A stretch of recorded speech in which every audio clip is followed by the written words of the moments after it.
Olá, sejam muito bem-vindos a este curso Profissão de Justiça. Meu nome é Marcos Vasconcelos e hoje nós vamos falar do módulo 4, né, da disciplina Direito Constitucional 2. E hoje nós começamos a nossa exposição falando sobre o que acontece, não é, com um agente administrativo que ocupa cargo efetivo, que está lotado, não é, na administração pública direta, ou em autarquia ou em fundação, e que venha a se eleger para um mandato eletivo, não é, venha conquistar um mandato eletivo. Então você, oficial de justiça, não é, servidor aí no caso, não é, da administração pública, você venha conquistar um cargo de deputado federal. O que acontece? Não é? Você exerce só o cargo eletivo, exerce os dois, como é que funciona? Então, vamos lá, pessoal. A Constituição aqui, no artigo 38, diz assim, ó, que ao servidor público da administração direta, autárquica e fundacional, no exercício de mandato eletivo, aplicam-se as seguintes disposições. Vamos ver então quais são as disposições? Para isso eu fiz um esquemão para vocês ali, tá? Vamos dar uma olhada nele aqui, ó. Então vamos lá. Então, se o servidor ocupante de cargo público efetivo da administração direta, autárquica ou fundacional, quer dizer, autarquia ou fundação, conquistar um mandato federal, um mandato estadual ou um mandato distrital, que é no Distrito Federal, ele deve afastar-se do cargo efetivo. Certo, pessoal? Ele só poderá exercer o mandato eletivo. Tudo bem? Legal. Se for um mandato de prefeito, a regra muda um pouquinho. Se ele for eleito prefeito, ele deve afastar-se da atividade, olha lá, afasta-se da atividade, só que ele opta pela remuneração. Isto é, ele opta se quer continuar recebendo como servidor público ou se quer receber enquanto prefeito, certo? E por fim, vereador. Para o vereador, nós temos que fazer duas análises aqui. A primeira delas, ó, é se os horários são compatíveis. Caso em que ele exerce ambos os cargos e recebe nos dois. Ele vai exercer o cargo eletivo, vai exercer o cargo público e vai receber pelos dois. Por exemplo, em algumas cidades do interior, pelo menos aqui no estado de São Paulo, a Câmara de Vereadores funciona um dia por semana à noite. Ora, se funciona um dia por semana à noite, certamente os horários serão compatíveis. O cara pode exercer os dois e ganhar os dois. O problema é se os horários não forem compatíveis, horários não compatíveis. Como acontece, por exemplo, no município de São Paulo, onde a Câmara funciona todos os dias. Aí realmente os horários não são compatíveis. Neste caso, é igual ao prefeito. Tá? A regra é a mesma do prefeito. Ou seja, você se afasta do cargo público para ser vereador, mas pode optar pela remuneração. Tudo bem? Tranquilo? Legal. Vamos falar um pouquinho agora, pessoal, dentro aí de Constituição, da parte que eu acho bastante importante, que é a questão de aposentadoria dos servidores públicos, certo? Aposentadoria dos servidores públicos. Atualmente, pessoal, no sistema jurídico brasileiro, nós temos dois grandes regimes de aposentadoria. Um é o regime geral de previdência social, onde contribuem vocês que trabalham na iniciativa privada, vocês que são empregados públicos, não é, da CLT, vocês que são servidores temporários, todos vocês contribuem para o regime geral de previdência social. Agora, quem ocupa cargo público efetivo pode contribuir para um regime próprio de previdência social. E as regras deste regime próprio estão previstas no artigo 40 da Constituição.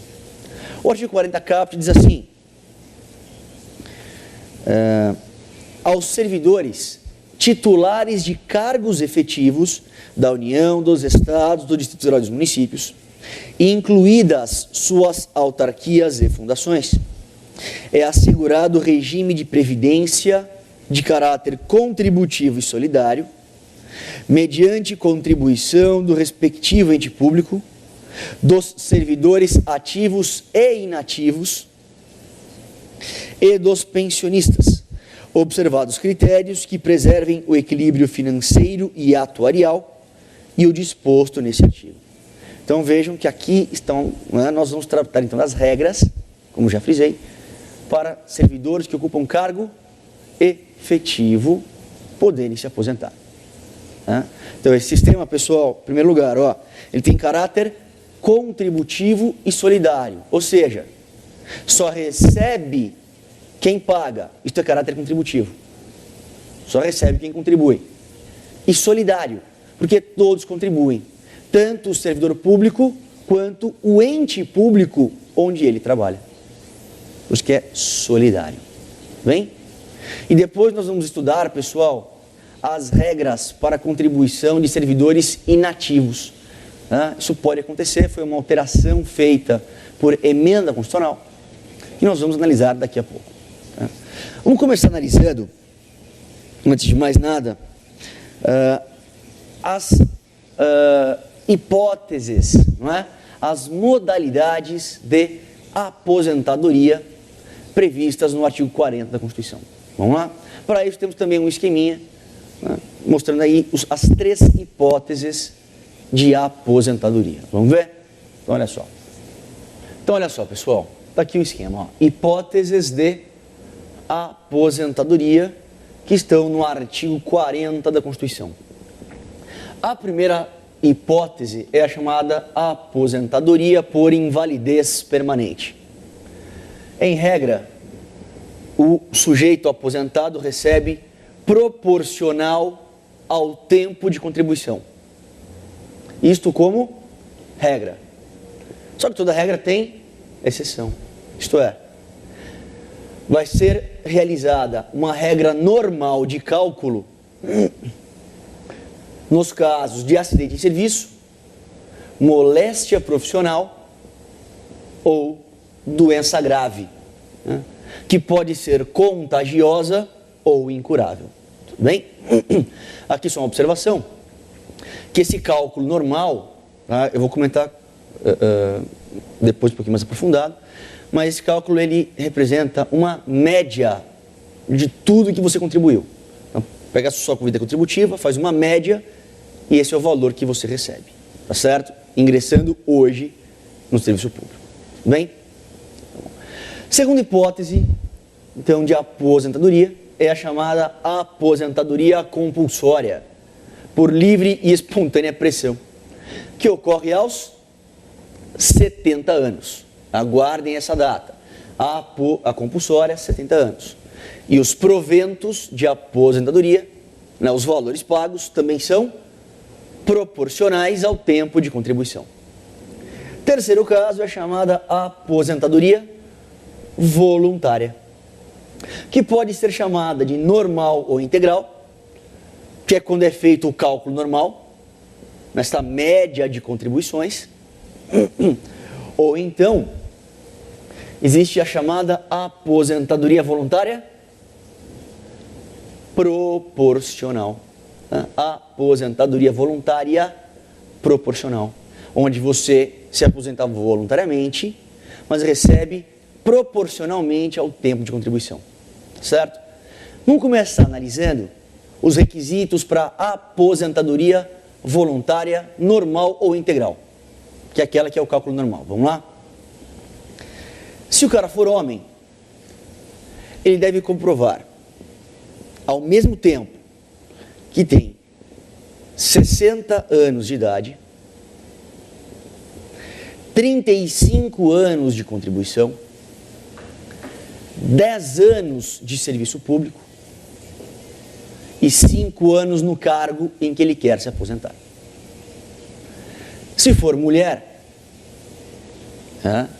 e quiser se aposentar voluntariamente com os proventos normais, tendo esse cálculo da média de contribuição, ela deve comprovar que atingiu 55 anos de idade,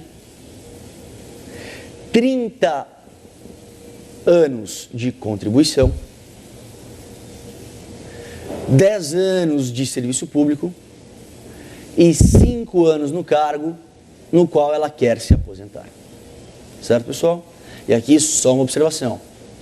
Se a pessoa que quer se aposentar for professor de ensino infantil, ensino fundamental ou ensino médio, o tempo de contribuição e a idade serão reduzidas em 5 anos, ok? Mas frisem, não vale para professor universitário, ok? Legal. Agora, e se eu quero me aposentar voluntariamente, mas com proventos proporcionais ao tempo de contribuição? Se eu for homem, devo comprovar ao mesmo tempo que atingi 65 anos de idade, 10 anos de serviço público e 5 anos no cargo em que eu quero me aposentar. Não tenho que provar tempo de contribuição, porque eu receberei proporcional ao que eu já contribuí. Se for mulher, aí deve comprovar que atingiu 60 anos de idade, 10 anos de serviço público e 5 anos no cargo. Tudo bem até aqui? Legal. Vamos lá, pessoal. Em relação ao cálculo da aposentadoria, tem algumas regras que são importantes nós comentarmos. Tá? Em primeiro lugar, diz a Constituição que os proventos de aposentadoria e as pensões, por ocasião de sua concessão, não poderão ser superiores, tá? Isto é, não poderão exceder a remuneração que o servidor tinha em atividade, certo? Pelo amor de Deus, pessoal, não é possível ao aposentado receber mais do que ele recebia quando estava em atividade, hein? Uma regra que é vedada pela Constituição. Tá? Em relação ao cálculo dos proventos de aposentadoria, certo? Esse cálculo, ele é realizado com base na vida contributiva do servidor. Com a previdência aqui no caso, tem caráter contributivo, você tem que contribuir, é feita uma média das contribuições e esse é o valor que você recebe a título de aposentadoria. Tá? Não existe mais, pessoal, aquela previsão da chamada aposentadoria integral, onde você recebia aposentado a mesma coisa que você recebia na ativa. Tá? Isso só vale para servidores mais antigos, para aqueles que já estão no serviço há mais tempo. Para quem entra hoje, no caso de vocês que ingressaram nesse concurso, essa regra não se aplica. Tá certo? Então vai ser feita uma média da contribuição e é esse o valor a ser recebido. Beleza? Uma outra regra importante, pessoal, está no artigo 40, parágrafo 4º, quando fala assim, que a regra, tá? Em regra, é vedada a adoção de requisitos e critérios diferenciados para a concessão de aposentadoria aos abrangidos pelo regime de que trata este artigo. Então, por exemplo, se eu sou oficial de justiça do Estado de São Paulo, se eu sou oficial de justiça do Estado do Rio, se eu sou auditor fiscal da Receita, as regras de cálculo são as mesmas. Para todo servidor que ocupa cargo efetivo, como regra, a regra de cálculo é a mesma. São estes tempos de contribuição que eu mencionei, o cálculo proporcional ao tempo de contribuição ou uma média das contribuições, tá bom? Não pode haver distinção como regra, só que é regra. E toda regra tem exceção, tá, pessoal? Cuidado. Estão ressalvados, isto é, podem receber tratamento diferente, certo? nos termos previstos em lei complementar, se o servidor for portador de deficiência, ou então, se ele exercer atividade de risco, ou se o servidor exercer atividades exercidas sob condições especiais que prejudiquem a saúde ou a integridade física, certo? Então, nesses casos, é possível adotar requisitos diferenciados para a aposentadoria, mas isso deve estar previsto em lei complementar. Tá legal, pessoal? Beleza. Um outro ponto importante aqui, em relação ao benefício da pensão por morte. Tá? Tem uma regra importante acerca da concessão da pensão por morte, no artigo 40, parágrafo 7º. Esse artigo diz assim: a lei disporá sobre a concessão do benefício de pensão por morte, que será igual aí, ao valor da totalidade dos proventos do servidor falecido, até o limite máximo estabelecido para os benefícios do regime geral de previdência social, de que trata o artigo 201, acrescido de 70% da parcela excedente a este limite, caso aposentado à data do óbito. E se ele estiver aposentado? Se ele estiver em atividade, a regra é a mesma, só que leva-se em conta o valor que ele recebia em atividade. O importante aqui é que nós expliquemos como funciona esta regra. Tá? Como funciona? Porque a regra está aqui, ó. Então, se o cara recebe até o limite dos benefícios do regime geral de previdência, a pensão por morte é deste valor. O que exceder a este valor, a parcela excedente, ele só recebe 70%. Bom, vamos explicar isso aqui? Então, vamos aqui para a lousa, eu vou fazer um cálculo com vocês. Pode ser? Então, vamos lá. Então, o valor máximo dos benefícios do regime geral de previdência, vamos dizer que seja de R$ 2.600. Pode ser que quando você pegou esse CD, o valor já tenha aumentado. Mas o valor aqui é importante para título de exemplo. Então, um exemplo aqui, o valor do benefício, o valor máximo dos benefícios do regime geral, R$ 2.600. Então, vamos lá, lembra da regra. Até este valor, recebe integral. O que passar disso, recebe apenas 70%. Então, lá, exemplo 1. O servidor recebe R$ 2.400 de remuneração ou de aposentadoria. Qual o valor que ele recebe, que a família recebe, a título de pensão por morte? Não está dentro do limite do regime geral? Dos benefícios do regime geral? Pois é. Então ele recebe integralmente R$ 2.400. Agora, olha o exemplo 2. O servidor recebe R$ 3.600. Ultrapassa, portanto, o valor máximo dos benefícios do regime geral. Então, vamos fazer a conta. Até este valor, ele ganha integral, certo? Então, ele já recebe R$ 2.600, que é o valor máximo. O excedente, ele recebe apenas 70%, correto? Quanto que excede 2.600 para chegar aqui? Não são R$ 1.000? Então, o excedente são R$ 1.000, concordam? Lembra que o que exceder, ele recebe apenas 70%. Então, vai ser 1.000 vezes 0,7, que vai dar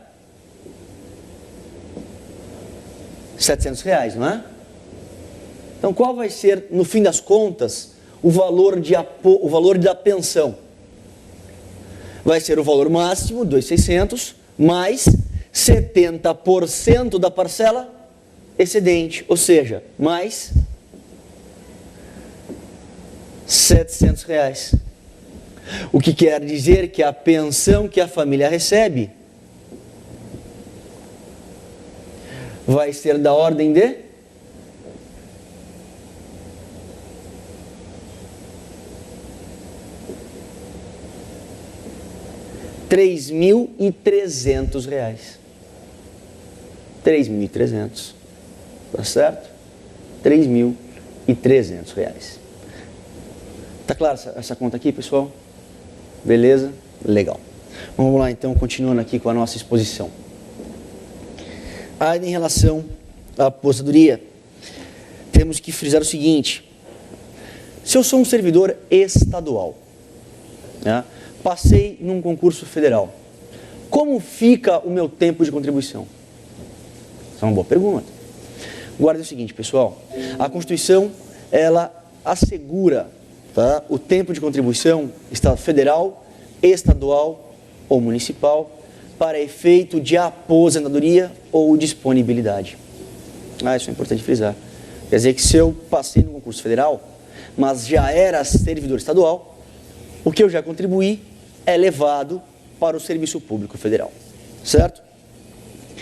Uma outra regra importante, pessoal, é a do parágrafo 10 do artigo 40, que diz que a lei não pode estabelecer qualquer forma de contagem de tempo de contribuição fictício. O tempo de contribuição tem que ser real, daquele efetivamente pago, certo? Outra questão importante: assim como existe um limite para o servidor receber subsídio ou remuneração em atividade, também existe um limite para a aposentadoria, que é o mesmo, que é o limite do artigo 37, inciso 11.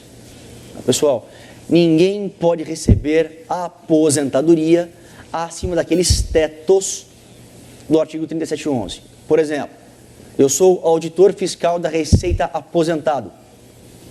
Os meus proventos de aposentadoria não podem ser superiores àqueles pagos, né, ao ministro do STF, não é? Quer dizer, aquele subsídio mensal que recebe o ministro do STF. Tudo bem, gente? Outro ponto importante aqui, em relação ao servidor que ocupa cargo em comissão. Eu comentei com vocês que se o servidor ocupa um emprego público ou se ele é temporário, ele contribui para o regime geral de previdência social. Mas e se ele ocupa cargo em comissão?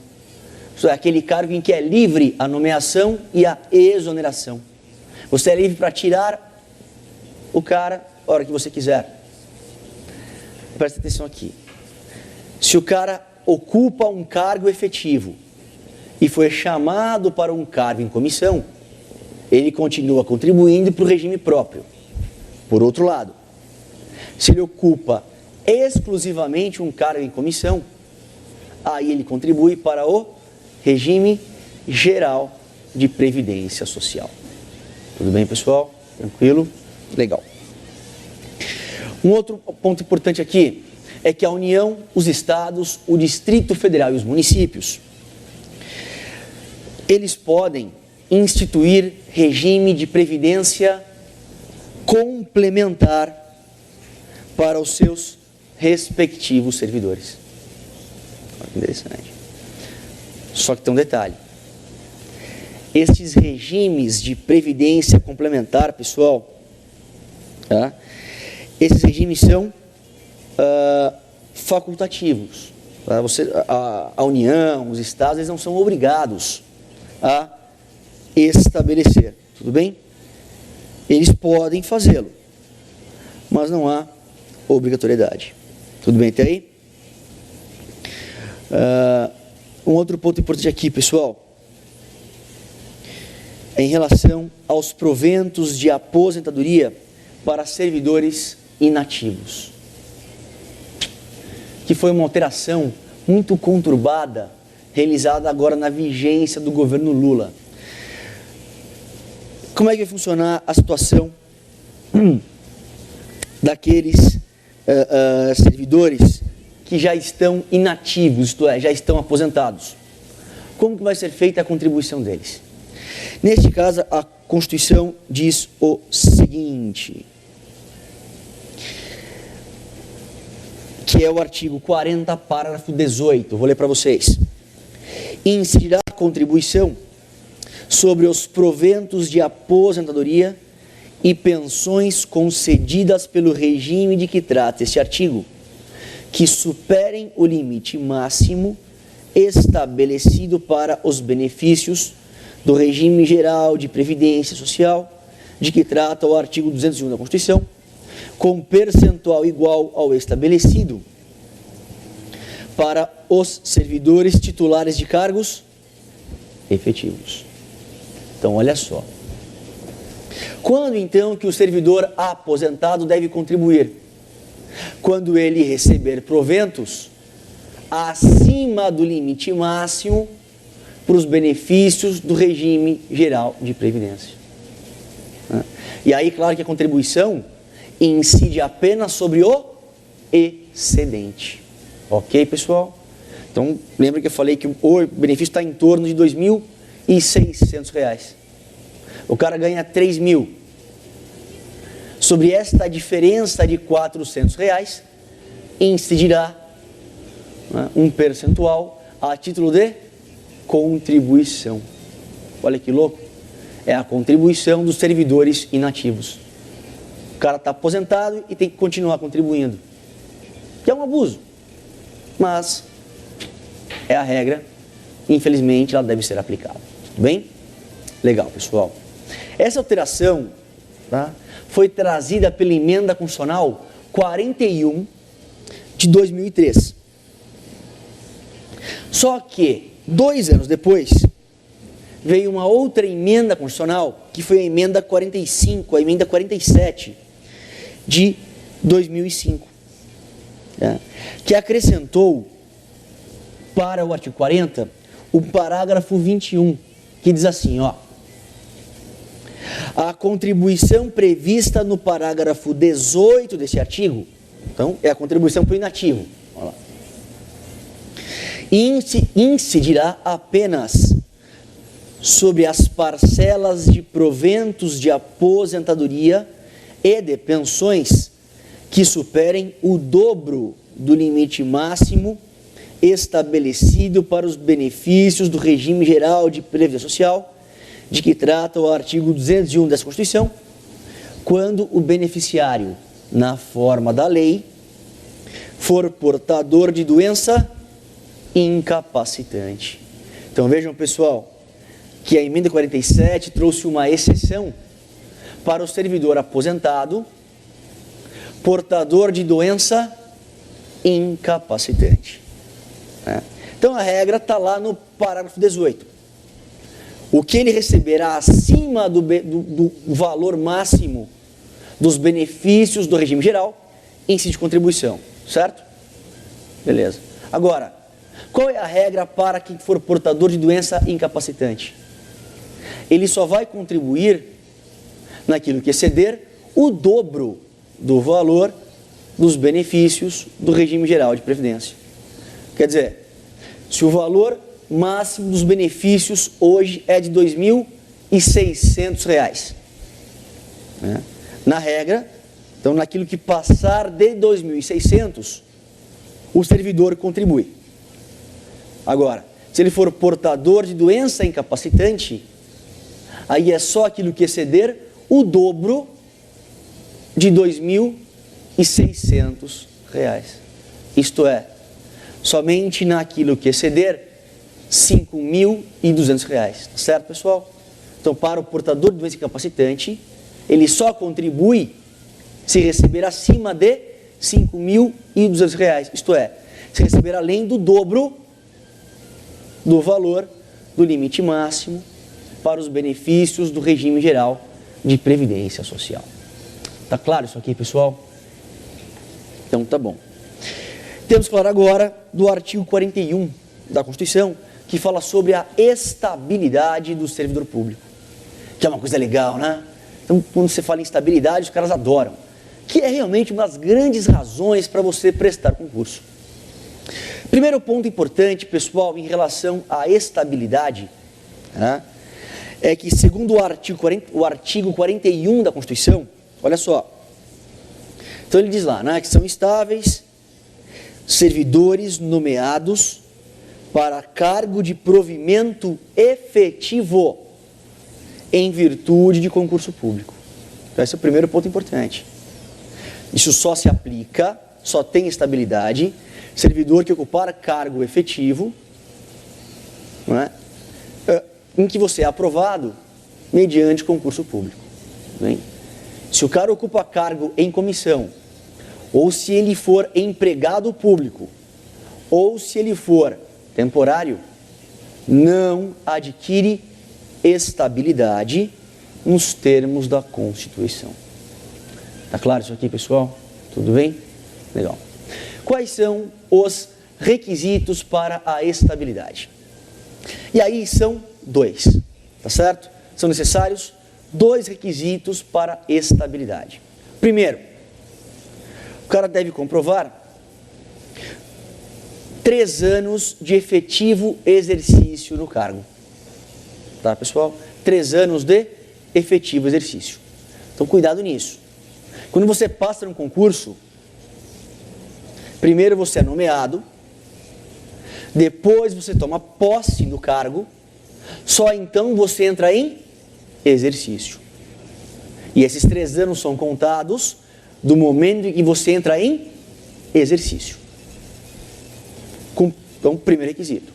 Segundo requisito, o servidor deve ser aprovado, ele deve ser aprovado por meio de uma comissão, não é, que vai avaliar o seu desempenho. Tá certo? Se ele for aprovado por esta comissão, estabilidade. Se ele for reprovado, ele será exonerado. Tá claro isso aqui, pessoal? Tá bom. Quais são os direitos do servidor estável? Por que é tão bom ser estável? Então vamos notar aí que o servidor estável tem os seguintes direitos. Em primeiro lugar, servidor estável só perde o cargo em 3 situações. Primeira, em razão de sentença judicial transitada em julgado. Lembra? Aquela sentença judicial definitiva, imutável, que não cabe mais recursos. Segunda possibilidade, perde o cargo em razão de processo administrativo em que seja assegurada a ampla defesa.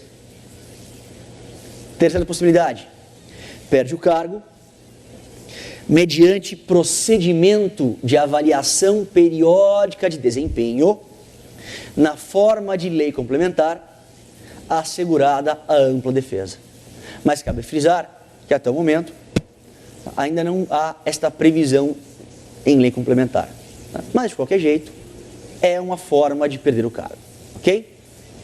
Segundo direito do servidor estável é o direito de ser reintegrado no cargo se ele for demitido, mas conseguir anular a demissão. Tá? Seja na esfera judicial, seja em esfera administrativa. Então eu, Marcos, sou servidor, fui demitido injustamente, sem que houvesse um processo administrativo. Entro com um mandado de segurança, falo, excelência, seu juiz, olha, eu fui demitido de forma ilegal. E o juiz fala, é verdade, foi mesmo. Consegui desfazer, portanto, judicialmente, a minha demissão, não consegui? Se eu for servidor estável, eu serei reintegrado no cargo. Ok? Beleza. Mas e se o meu cargo estiver ocupado, pessoal? Eu sou reintegrado, mas alguém está no meu cargo. Simples. Se este servidor que está ocupando o meu cargo for estável, ele será reconduzido ao seu cargo de origem. Certo? Então, eu que fui demitido e anulei a demissão, serei reintegrado. O eventual ocupante da vaga, se for estável, será reconduzido ao cargo de origem. Se não for estável, Um abraço. Tá fora. Legal? Terceiro direito do servidor estável é o direito de ficar em disponibilidade se o cargo dele for extinto. Então, extinguiram meu cargo. Eu estou na rua? Não. Eu ficarei em disponibilidade, recebendo proventos proporcionais ao meu tempo de serviço. Fico lá até surgir uma vaga em que eu possa ser aproveitado. Tá certo, pessoal? Tudo bem até aqui? Então, estou lá em disponibilidade até que haja o meu aproveitamento em um cargo que, devo frisar, deve ser compatível, tá certo? Tem que ser compatível com o que eu exercia antes. Tudo bem, pessoal? Tranquilo? Então, eu queria dizer que foi um prazer ter ministrado esse curso com vocês. Tá? Dizer que eu gostaria realmente que vocês se dedicassem a esse concurso, um concurso que vale a pena. É uma remuneração bastante interessante. É um concurso que você tem uma certa flexibilidade de horários. Então, não deixe de revisar o material, tá? Não deixe de ler o material escrito. Isso certamente vai ajudar e vai ajudar bastante vocês a se prepararem bem para este curso. Tá legal? Um abraço a todos, fiquem com Deus e bons estudos. Tchau.